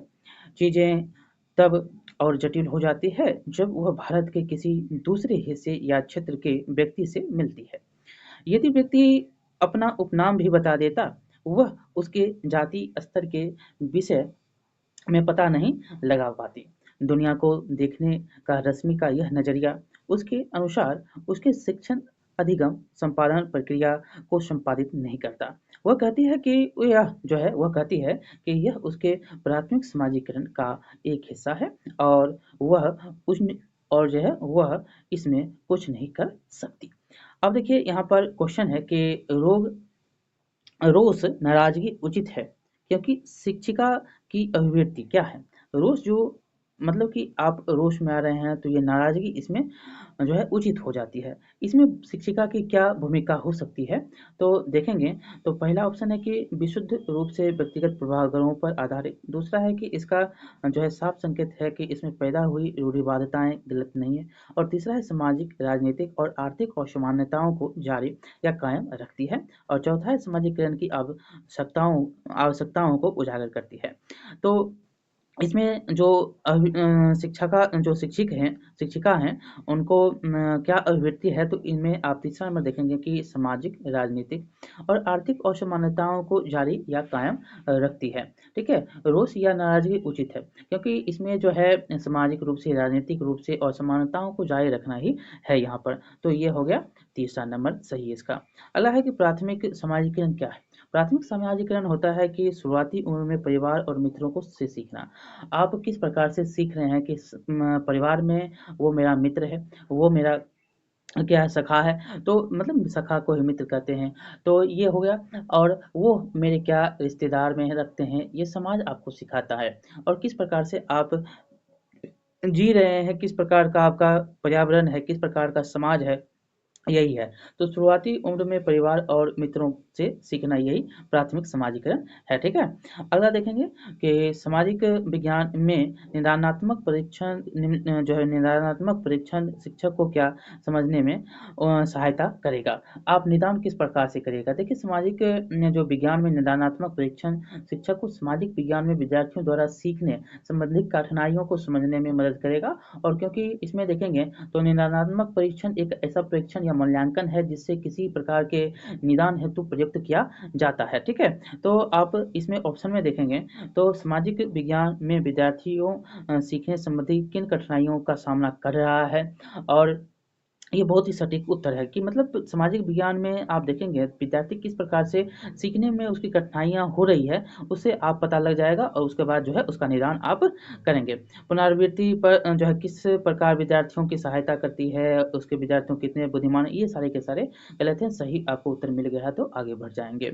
चलिए आगे देखेंगे यहाँ पर कि 70 नंबर क्वेश्चन है कि खनन को प्राथमिक क्रियाकलाप क्यों कहा जाता है? खनन को प्राथमिक पहले आपने क्वेश्चन पढ़ा, ये दूसरा बार है जो कि रिपीट क्वेश्चन इसी में हो रहा है कि कब पूछा गया था कि इसमें प्राथमिक जो है क्रियाकलाप कौन नहीं है, तो इसमें है कि खनन क्यों कहा जाता है? तो इसमें पहला ऑप्शन देखेंगे कि यह मानवीय क्रियाकलापों के सबसे आरंभिक कार्यों में से एक है, एकदम सही है, यही है और इससे सरकार को बहुत अधिक धन मिलता है। दूसरा तीसरा है कि यह कर्मचारियों की सबसे अधिक नियुक्ति करने वाला है और इनमें भूमि के प्राकृतिक संसाधनों से उत्पादन शामिल है। देखिए सबसे पहला यहाँ पर उत्तर ही सही है कि यह मानवीय क्रियाकलापों के सबसे आरंभिक रूपों में से एक है खनन, ठीक है? 1 नंबर इसमें सही हो जाएगा। अगला नंबर क्वेश्चन देखेंगे कि 19वीं शताब्दी के दौरान अधिकतर शिक्षित महिलाओं को स्कूल भेजने के बजाय उनके उदारवादी पिताओं तथा पतियों ने उन्हें घर पर पढ़ाया। निम्नलिखित में से जो कथन है उपरोक्त प्रचलन का सही कारण नहीं है। इसमें 3 कारण ऐसे हैं जो हैं उपयुक्त प्रचलन में और 1 कारण नहीं है, वो आपको बताना है। तो 3 है और 1 नहीं है। तो देखिए लड़कियों को घर पर पढ़ाने में पुरुषों को बहुत खुशी होती थी, यही आपका गलत है, ठीक है? आपको पहला ही उत्तर मिल गया है, ये कारण जो है गलत है और 3 कारण सही कौन-कौन है वो भी हम देख लेते हैं। लड़कियों को स्कूल पहुँचने के लिए सार्वजनिक स्थानों से गुजरते हुए यात्रा करनी पड़ती थी और उनकी सुरक्षा एक चिंता थी, ठीक है? ये सही बात है। दूसरा तीसरा है कि उस समय इस बात का डर था कि स्कूल लड़कियों को घरेलू कार्य करने से रोकेगा, ये भी सही है और चौथा है कि लोगों को वह था कि स्कूल लड़कियों को घर से दूर ले जाएँगे, ये भी सही है। तीनों सही है और पहला नंबर गलत है। अगला नंबर क्वेश्चन है कि निम्नलिखित में से कौन-सा खनिज नहीं है? 72 नंबर क्वेश्चन देखेंगे खनिज इसमें कौन नहीं है? देखिए भोजन पकाने में इस्तेमाल होने वाला नमक। भोजन पकाने में इस्तेमाल होने वाला नमक खनिज नहीं है। आपको पता होगा सोना, चांदी और ग्रेफाइट आदि जो हैं ये सारे के सारे खनिज हैं क्योंकि भूगर्भ से प्राप्त किए जाने वाले एक विशिष्ट रासायनिक तथा एक से अधिक तत्वों के संयोग से बनने वाले जो तत्व होते हैं वो खनिज कहलाते हैं और भोजन क्या है? खनिज नहीं है। लेकिन गहना देखेंगे, रोधन के लिए प्रयुक्त अवरक देखेंगे, ग्रेफाइट देखेंगे, ये सारे के सारे क्या हैं? ये खनिज हैं, ठीक है? चलिए आगे नंबर क्वेश्चन देखेंगे, 1 नंबर इसमें सही होगा। अगला है कि निम्नलिखित में से कौन-सा सामाजिक विज्ञान अनुदेशनात्मक प्रक्रिया का हिस्सा नहीं है? 1 है और जो है 3 नहीं है। तो देखेंगे तथ्यों का स्रोत लेखन, इसमें प्रक्रिया अनुदेशनात्मक प्रक्रियाओं का हिस्सा नहीं है, वो कौन है? तो वो स्रोत लेखन नहीं है और सभी हैं प्रतिपुष्टि देंगे, क्रियान्वयन करेंगे, योजना करेंगे, लेकिन श्रुत लेखन नहीं होगा, ठीक है? तो तीनों के तीनों होंगे, एक नहीं है, वो है 1 नंबर, ठीक है? श्रुत लेखन। अगला नंबर देखेंगे 74 नंबर क्वेश्चन की सामाजिक विज्ञान के विषय में निम्नलिखित में से कौन-सा कथन गलत है? 3 होंगे सही और 1 होगा गलत। 3 को देखेंगे तो आप देखेंगे पहला कि सामाजिक विज्ञान स्वतंत्रता, विविधता के प्रति सम्मान आदि जैसे मानवीय मूल्यों का निर्माण एवं विस्तार करता है। दूसरा है कि चूँकि सामाजिक विज्ञान मनुष्यों से संबंध है इसलिए उनकी खोज की प्रकृति वैज्ञानिक नहीं, एकदम गलत है। क्या ये गलत है? और तीसरा देखेंगे सामाजिक विज्ञान विश्लेषणात्मक और सृजनात्मक सोच के लिए नियम रखता है, ये भी सही है और चौथा है कि सामाजिक विज्ञान में ऐतिहासिक, भौगोलिक, आर्थिक और राजनीतिक आयामों से लेकर समाज के विविध सरोकार शामिल होते हैं, ये भी सही है। गलत आपसे ढूँढने के लिए कहा था तो ये दूसरा नंबर इसमें सही है जो कि उससे संबंधित कर रहा है कि ये नहीं है। देखिए 75 नंबर क्वेश्चन है कि सामाजिक विज्ञान के शिक्षण अधिगम में भाषा की सार्थकता पर अधिक बल देने की आवश्यकता है और इसमें जो है निम्नलिखित कथन जो दिए गए हैं उपरोक्त विचार को संप्रेषित नहीं करता है। तो पहला देखेंगे कि सामाजिक विज्ञान जैसे तथ्य उन्मुखी विषय में भाषा की सार्थकता सबसे कम होती है, ये एकदम गलत बात है। इसमें आप अगर पढ़ेंगे तो क्या-क्या है ये देखिए।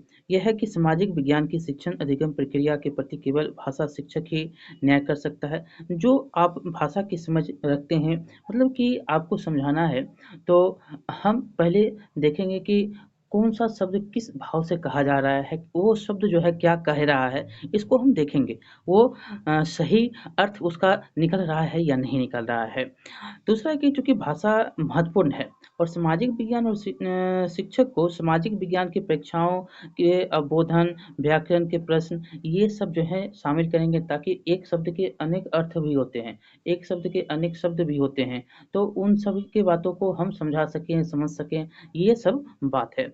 और चौथा है कि भाषा प्रयोग और अर्थ की प्रभावी समझ होनी चाहिए कि भाषा का प्रयोग और उसका अर्थ क्या है। क्या वो सामाजिक विज्ञान से संदर्भित है, उसके अधिगम से संदर्भित है कि नहीं है, ये सब होना चाहिए। तो गलत जो है वो है पहला ही 75 नंबर का, ठीक है, 1 नंबर। अगला नंबर क्वेश्चन, निम्नलिखित में से कौन सा कथन मिश्रित अर्थव्यवस्था के सार को स्पष्ट करता है। आप पढ़े होंगे कि मिश्रित अर्थव्यवस्था जो होता है वह क्या करता है कि निजी से लेकर, मतलब सरकारी से लेकर जो सार्वजनिक है, जो निजी है, दोनों सेक्टर पर भूमिका निभाता है, तो उसको मिश्रित कहते हैं एक दूसरे पर। तो ये क्या है कि उत्पादन, यहाँ पर पहला ऑप्शन है कि उत्पादन बढ़ाने और रोजगार पैदा करने में सार्वजनिक और निजी सेक्टर दोनों महत्वपूर्ण जो है भूमिका निभाते हैं। मतलब कि उत्तर तो सही आपका 1 नंबर ही है, ठीक है, दोनों भूमिका निभाएगा, वही मिश्रित अर्थव्यवस्था होंगी। चलिए आगे हम देखेंगे 77 नंबर की, एक शिक्षिका अपने विद्यार्थियों को निम्नलिखित अभ्यास देती है। कल्पना कीजिए कि आप खानाबदोश समुदाय के सदस्य हैं जो हर 3 महीने के उपरांत अपना रहने का स्थान बदलता है, ठीक है। यह आपके जीवन को किस प्रकार परिवर्तित करेगा। आप अगर एक स्थान से दूसरे स्थान जाने में 3 महीने का समय लेते हैं, किस प्रकार से आप जा रहे हैं, तो आपको पता होगा कि एक बरस में मौसम 4, हर मौसम मतलब कि एक मौसम में आप अपना स्थान बदल देते हैं, गर्मी हो, ठंडा हो, बरसात हो, जाड़ा जाड़ा हो, तो इसमें आप क्या करते हैं, अपने स्थान को बदलते हुए चले जाते हैं। तो ये क्या करता है, जीवन को प्रभावित करता है, ये जीवन को प्रभावित करता है। खानाबदोश जो है समुदाय होते हैं, वह अपने जो परिस्थितियाँ होती है, जो मौसम का रुख होता है, उस प्रकार से वह अपना स्थान बदलते हैं। और यहाँ पर देख सकते हैं कि यह प्रश्न विद्यार्थियों को कम अहमवादी बनाएगा तथा सार्वभौमिक भाईचारा को बढ़ावा देगा।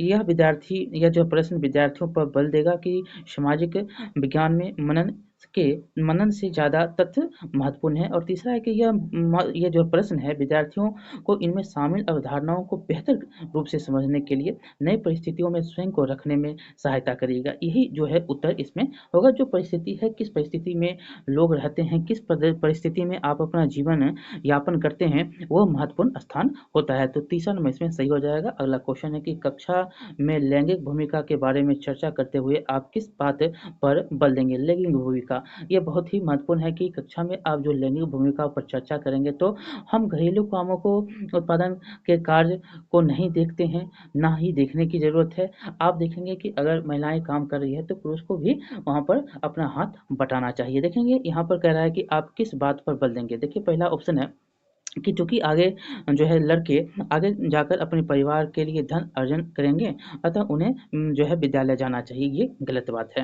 दूसरा है कि समाज में व्याप्त लैंगिक रूढ़िवादिता को सार्थक रूप में संबोधित करने की आवश्यकता है, ये भी नहीं होनी चाहिए। और तीसरा है कि घरेलू कामों को उत्पादन कार्य के रूप में नहीं देखा जाना चाहिए। ये एकदम सही है कि घरेलू जो काम है उसको उत्पादन के काम में नहीं देखेंगे, उसको क्या करेंगे, तो उसकी जैसी बात होगी, मतलब कि जिस प्रकार की हम काम होंगे उस प्रकार का हम काम करेंगे, चाहे वो लड़का हो या लड़की हो। आप देखेंगे तो महिलाओं की कार्यशैली और पुरुषों की कार्यशैली में अंतर आपको देखने को मिलते हैं, लेकिन जब दोनों साथ होकर काम करते हैं तो वो कार्यशैली एक होती है और एक जो है ढंग से काम होता है और जल्दी काम होता है। एक आप जो काम कर रहे हैं अकेला आदमी, अगर वही जो है 2 आदमी मिल जाएँगे तो वही काम जो है जल्द से जल्द हो जाती है। महिलाएँ किसी भी चीज़ में जो है पीछे नहीं है, चाहे वह वैज्ञानिक से लेकर हो, चाहे वो गृहिणी तक हो। तो गृहिणी से लेकर वैज्ञानिक तक हो, कुछ भी आप कह सकते हैं। पायलट भी जो है पायलट भी बनती है, फ्लाइट भी उड़ा रही है, साथ ही साथ जो है वह एवरेस्ट पर भी चढ़ रही है, ये भी आपको पता होगा। चलिए आगे हम चलते हैं। यहाँ पर 79 नंबर क्वेश्चन है कि इनमें से कौन से प्रश्न विद्यार्थियों में आलोचनात्मक मतलब कि तार्किक चिंतन को विकसित नहीं करेगा। कौन जो है तार्किक चिंतन को विकसित नहीं करेगा, इसमें 3 जो है करेंगे।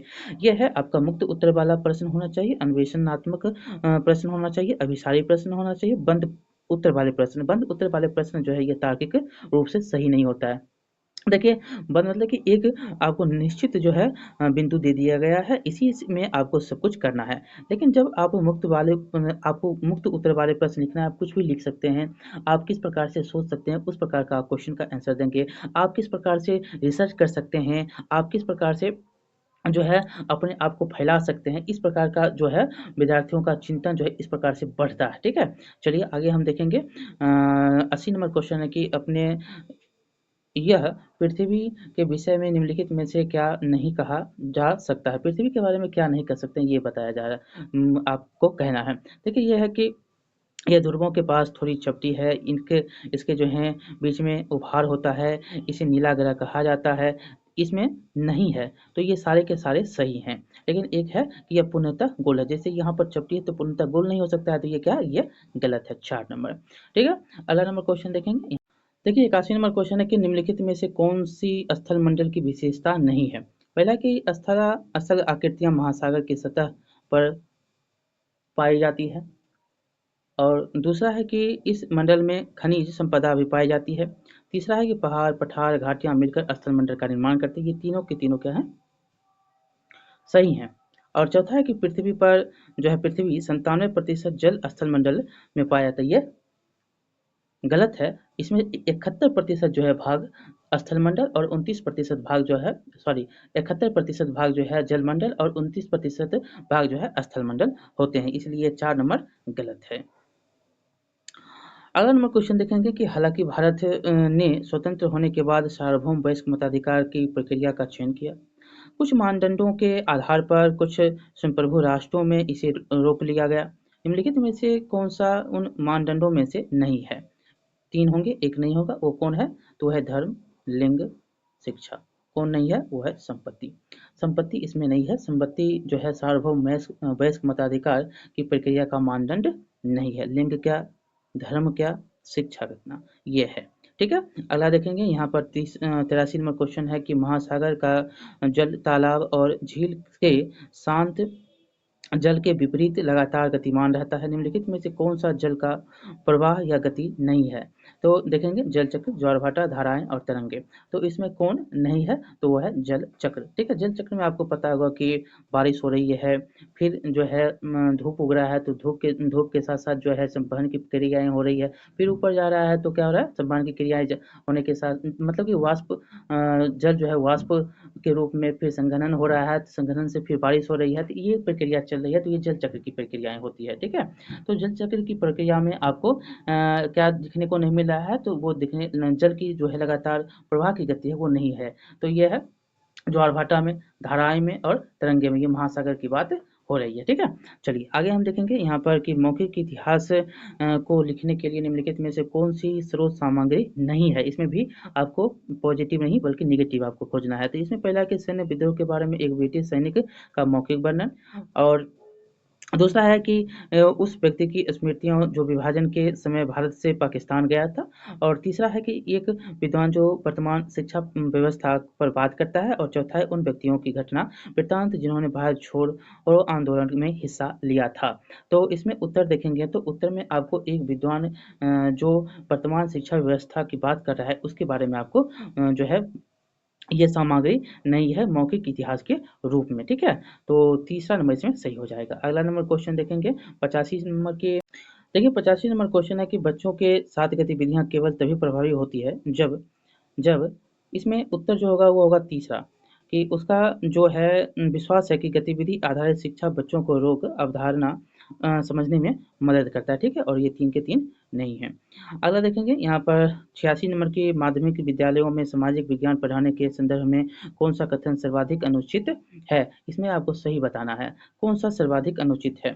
तो देखेंगे इसमें भी तीसरा नंबर है कि सामाजिक विज्ञान पाठ्यचर्या का हिस्सा होना चाहिए ताकि शिक्षार्थी राजाओं के जीवन और उनके बीच हुए युद्धों के बारे में जान सके। ये क्या हो जाएगा कि माध्यमिक विद्यालयों में जो सामाजिक विज्ञान है उसके संदर्भ में बताई जाती है।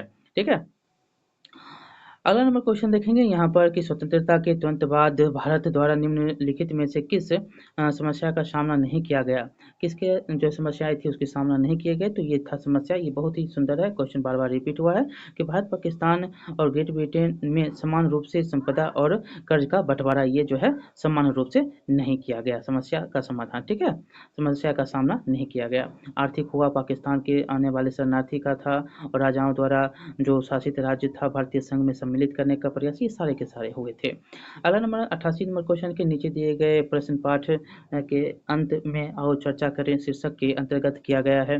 तो इसमें देखेंगे कि लिखा है कि आपके विचार में साधारण पुरुष तथा स्त्री अपने कार्यों का विवरण सामान्यतः क्यों नहीं रखते थे? प्रश्न में पूछे गए सार्थकता का क्या है?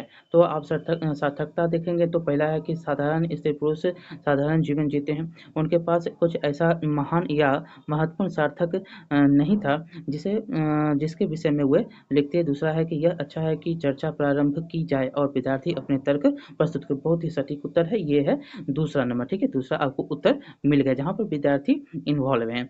अगला नंबर क्वेश्चन देखेंगे कि लेखकों द्वारा अभिव्यक्ति एनसीईआरटी की इतिहास की पाठ्य पुस्तक के शीर्षक हमारे अतीत के बारे में निम्नलिखित में से कौन सा कथन सही नहीं है? देखेंगे इसमें 3 क्वेश्चन, जो 3 ऑप्शन होगा वो सही होगा। क्या है? यह केवल राजाओं और रानियों के समय के बारे में बात नहीं करता, ये गलत है, ये सही है। और दूसरा है कि यह किसान और शिल्पकारों जैसे कई समूहों और समुदायों के योगदान की बातें जो हैं बताने की कोशिश करता है, योगदान की बताने की कोशिश करता है, ये भी सही है। और तीसरा है कि यह जो है कि इस विचार पर बल देता है कि भारत का केवल एक अतीत नहीं बल्कि अनेक अतीत हैं, ये भी सही है। और चौथा है कि यह पड़ोसी देशों के अतीत के बारे में है, यह गलत है और सभी के सभी सही हैं। तो इस प्रकार से चौथा नंबर यह सही हो जाएगा। और आज का अंतिम मतलब कि 2011 का क्वेश्चन पीवाईक्यू का 6 टू 8 का अंतिम क्वेश्चन होगा कि 19वीं शताब्दियों के दौरान ज़्यादातर लोगों को लगता था कि शिक्षा के से जो है स्त्रियां बिगड़ जाएगी। तो उपरोक्त में जो वाक्य हैं वो बिगड़ जो शब्द है उसमें संदर्भगत अर्थ बताने वाला निम्नलिखित में से कौन सा कथन जो है वो आपको बताना है। तो पहला है कि उन्हें और अधिक धन देगा, शिक्षा के कारण उन्हें जो शक्ति मिलती उसके कारण वे अपनी पारंपरिक भूमिकाओं से दूर हो जाती। और तीसरा वे पवित्र हो जाएगी। और चौथा है कि स्त्रियां पुरुषों की तुलना में ज़्यादा बिगड़ी हुई थी। तो देखिए उत्तर तो आपको मिल रहा है कि शिक्षा के कारण उन्हें जो शक्ति मिलती थी उसके कारण वे अपनी पारंपरिक भूमिकाओं से दूर हो जाती, ये सही है। तो इस प्रकार से आपने 90 क्वेश्चन में यानी कि 60 क्वेश्चन देखा और 60 क्वेश्चन में आपने देखा होगा कि किस प्रकार के क्वेश्चन आ रहे हैं। और हम एक एक करके क्वेश्चन जितने भी हैं यानी 2011 से 2024 तक जितने भी क्वेश्चन 60 क्वेश्चन है वो सारे के सारे आपको हम करवा देंगे। एक सीट जो है आपको पूरा लिस्ट में मिल जाएगा और आप 1-2 बार देख लीजिएगा, जितना भी हो क्वेश्चन आप जितना रिवीजन करिएगा उतना उसके लिए आपको पढ़ना पड़ेगा। और पढ़ते-पढ़ते जो है आप कहाँ पर गलतियाँ कर रहे हैं वो भी आपको देखना पड़ेगा, ठीक है? बहुत-बहुत धन्यवाद, लाइक, शेयर, सब्सक्राइब करिएगा। ये सीटेट का मेरा पहला जो है क्लास है 2024 का, ठीक है? बहुत-बहुत धन्यवाद। आगे भी इसको हम कंटिन्यू करेंगे अगर आपकी सहमति हो तो। ऐसे भी हम करवा देंगे, जितने भी क्वेश्चन हैं वो हम आपको करवाने की कोशिश करेंगे।